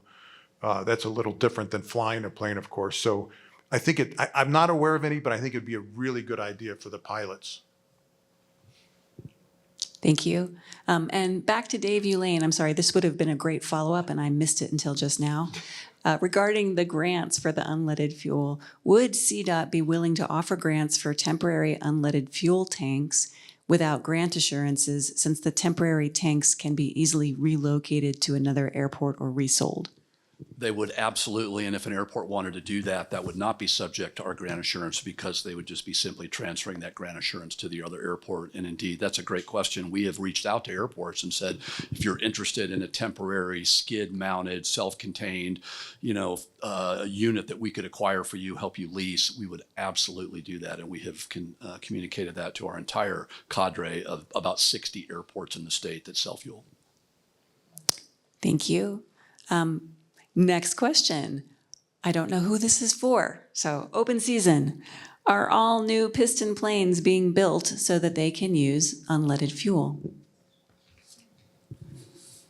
I'll defer to the aviation experts on the left side of the panel, but I will say that is one of the challenges of this issue I've heard stories about how old some of our planes are, especially those planes that are used in flight training, right? Anybody who ever played like flight simulator on their PC, 30 years ago,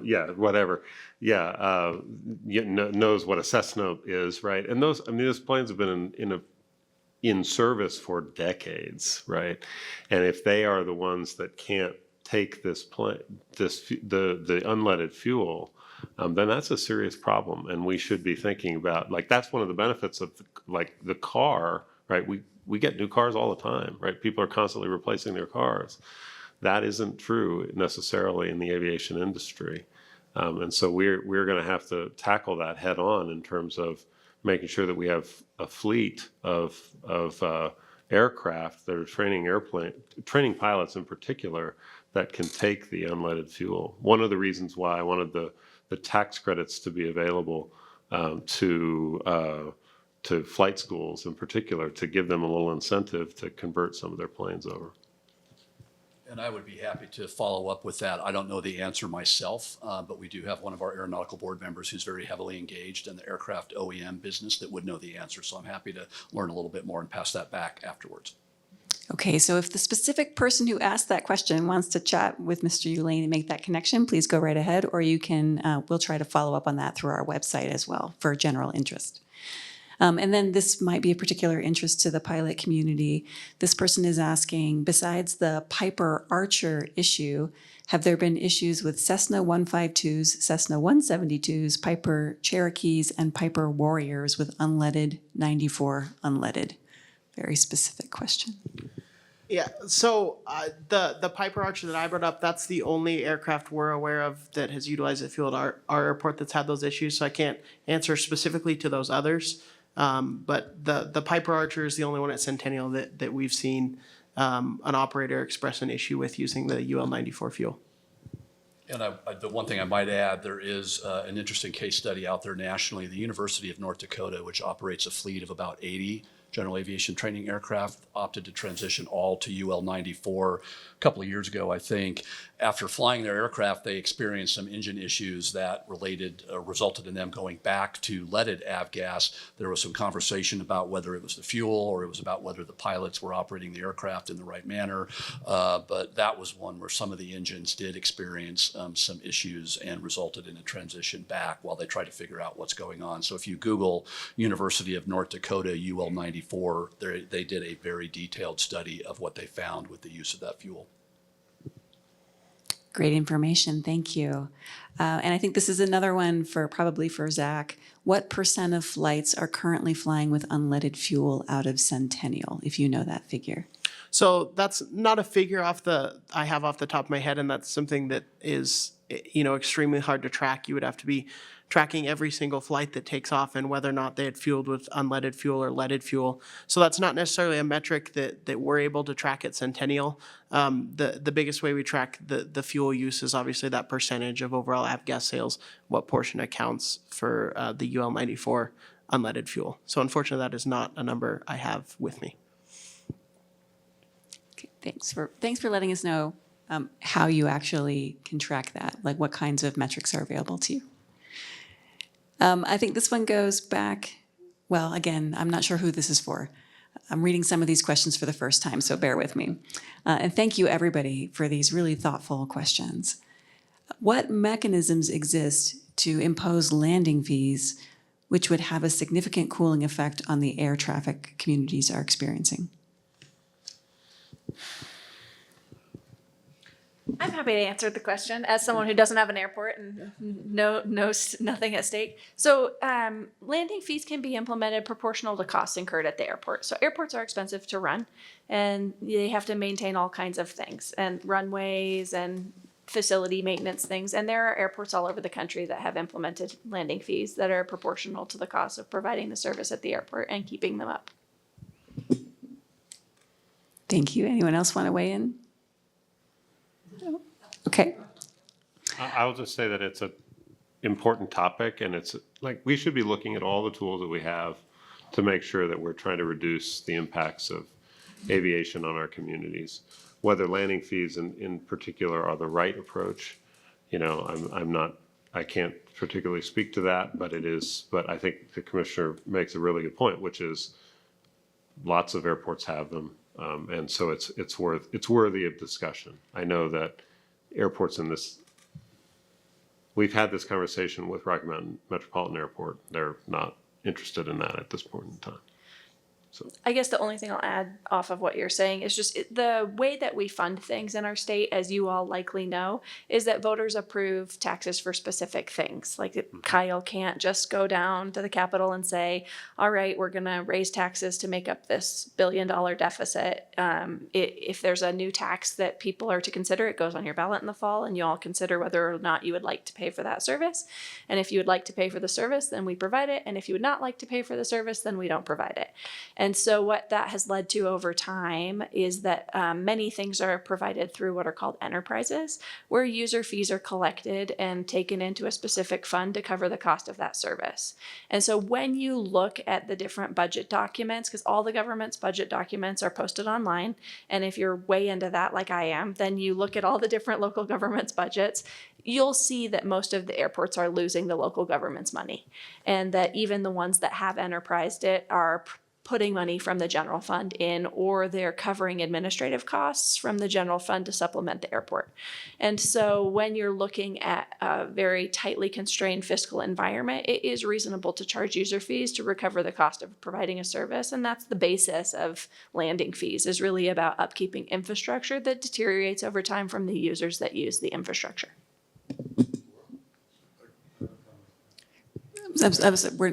Okay, as a panelist, okay, Hep, I'm going to pass you the mic. So the airport in Torrance, California has never taken FAA grant money, so they're not under the grant assurance restrictions. And they went ahead and started charging the landing fees, limited touch and goes. And they also restricted the airplanes from turning left at the end of the airport, end of the runway coming over the neighborhood. So because they didn't take the FAA money, they were able to actually do what the community wanted. And, then they were able to get the city to implement those changes. Okay, I think we have time for one or two more questions here. So this goes back to Dr. Lanphear. You mentioned that air, water, food, and paint are sources of lead. Are there concerns about soil as a source of lead? Colorado has an average of 30 parts per million of lead in soil. Is that dangerous for children to play in? So 30 parts per million, it would be relatively low. I'd worry not so much about that. Just to give you a comparison, when I did a study in Rochester, New York, around the foundation of yards in the city, the average was 1,000 parts per million. just like a Superfund site. The only difference is it wasn't done by a specific industry, so nothing's done about it until the occupant or the landlord chooses to. So 30 is relatively low. I think the lowest standard in the United States for soil is 80, and I think that's Minnesota and California have both that. Ultimately, we'd like it to be lower, but I think 30 is not bad. I just want to add a little something on. I get a lot of questions about what level and this level and that level, and well, this may be bad, but that thing's worse. And I just want to tell a short anecdote. So I serve on the local government advisory committee of the EPA with elected officials from around the country, and we try to help the EPA understand the effect of policymaking on local government's ability to implement it. And on the panel that I serve with is also the mayor of Flint, Michigan. And their perspective is really interesting to listen to, and I disagree with it. That's one of the fun things about being elected official. You sit in a lot of rooms where you take in all this information and you may or may not agree. But their perspective is theirs, and that's fine and genuine. But the perspective is that it seems unfair to them that they should have to clean up the water in Flint, Michigan, because the lead paint issue is a bigger issue in their community. And that's true. The lead paint issue is a bigger issue for contributing to lead in toxicity in kiddos in their community. And having the lead levels they have in their water and the toxicity of their water, in my personal opinion, is they've cleaned it quite a bit from now, so they wouldn't want me to perpetuate old news, and they've done a good job working through the issues. It's not completely remedied, but they have been working on it. But what it was, in my opinion, is unacceptable for any city in our country to have water that's contaminated to that level. And so from my perspective, there may be things that are a worse risk, maybe we're more concerned about other different things that cause immediate health hazards, but it doesn't mean there aren't others that should be addressed. So just because the lead paint in Flint is maybe a bigger issue contributing to children's lead levels, that doesn't mean that they shouldn't get the lead out of the water in Flint, Michigan. If I could just follow up on that and support it. We talked about how it's not only children that are exposed to lead, and one of the good things about water when it's pure is everybody ingests it. That's a problem if it's lead contaminated. So lead may only contribute a certain amount to children that live in a lead contaminated home, but everybody's drinking it. Older people, pregnant women, children, and so it gives to everybody. And that's why water fountains in schools, even if you may only drink a cup or two a day, if there's hundreds of kids drinking it, and don't forget, remember that graph? Steep decrements at the lowest levels. There's going to be a lot going on there. So overall, you don't want a kid drinking 20 parts per billion of lead at their home faucet because they drink it 60, 70% of the time. But you absolutely don't want 200 kids drinking 5 parts per billion in their school, because it'll have a bigger impact on a lot more kids in the end, even if it's a lower amount. Does that make sense? I think that was one of the principles behind the bill that we ran, which was I had public health officials at the state telling me that, again, lead in paint is a bigger issue, and these are the ways that we write public health guidance. And I don't want to diminish that, because lead anywhere is a problem, but lead anywhere is a problem. And so if we know that there is incredible evidence, thanks to Dr. Lanphear and others, that living next to an airport contributes to elevated levels of lead in your blood, then we should be trying to mitigate that as well. So that's one of the major principles. And when I hear Zach talk about the fact that they've been able to replace 20% of their leaded fuel sales with unleaded fuel, well, that's 20% less lead, right? Same thing could be happening here in our counties, if we made that transition or started to make that transition. So, I'll take. I'm a big believer that like the commissioner said, we should be doing everything that we can to eliminate lead in our community, and this is another source that we can do a big part of, that will make a big impact.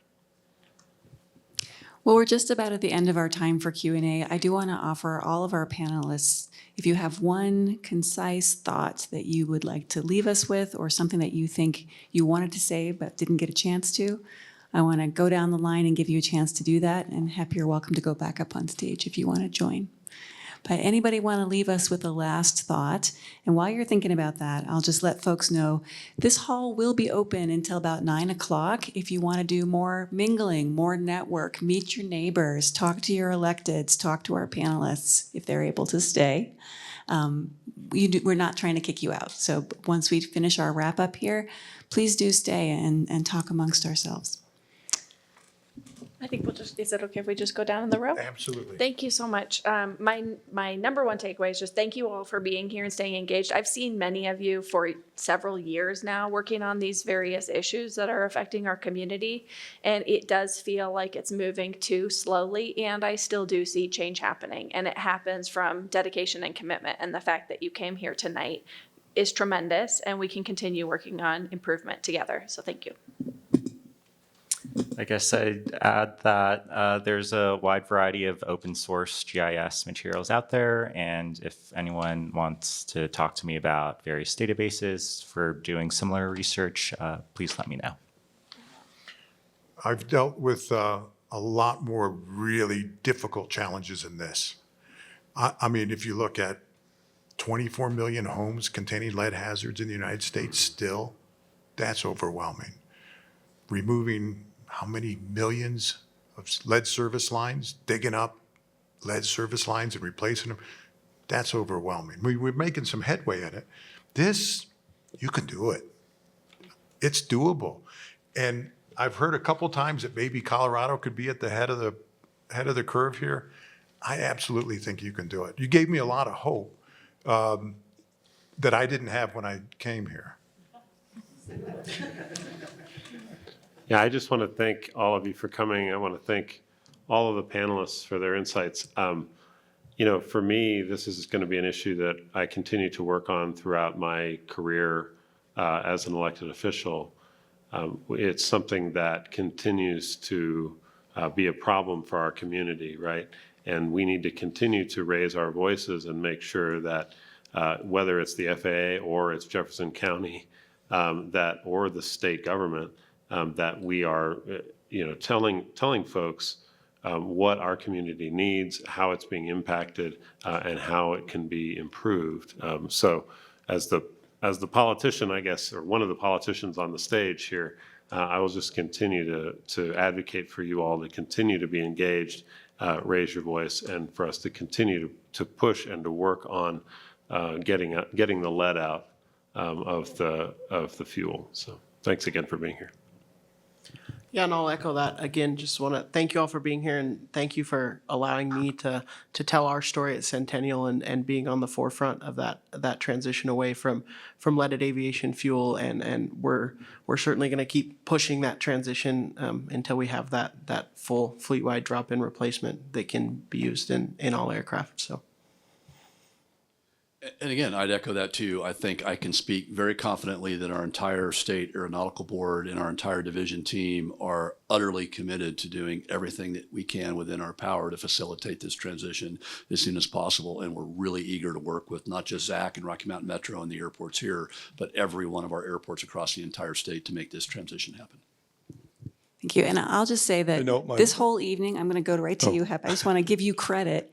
This whole evening would not have happened without the efforts of Mr. Ingham to bring Bruce Lanphear here for a talk. And then it snowballed from there as a collaborative effort amongst concerned citizens from several jurisdictions. So thank you to all of our panelists for saying yes to the invitation, and a special thanks to Hep for being the man who instigated all of this. And so Hep, you get the last word. And I just wanted to make my final comment. And so, as an activist and something that actually wants something to happen, I think the best way is for any of the local airports to stop taking any FAA money and get out of the FAA's yoke, because you look at Santa Monica, Torrance, Reed Hillview, what they did was that's how they got out of their control and put the control back in with the local community. And this way you can keep the airport, keep the planes flying, but they'll be good neighbors, and then you don't have the FAA sitting on top of you. Thanks, everybody.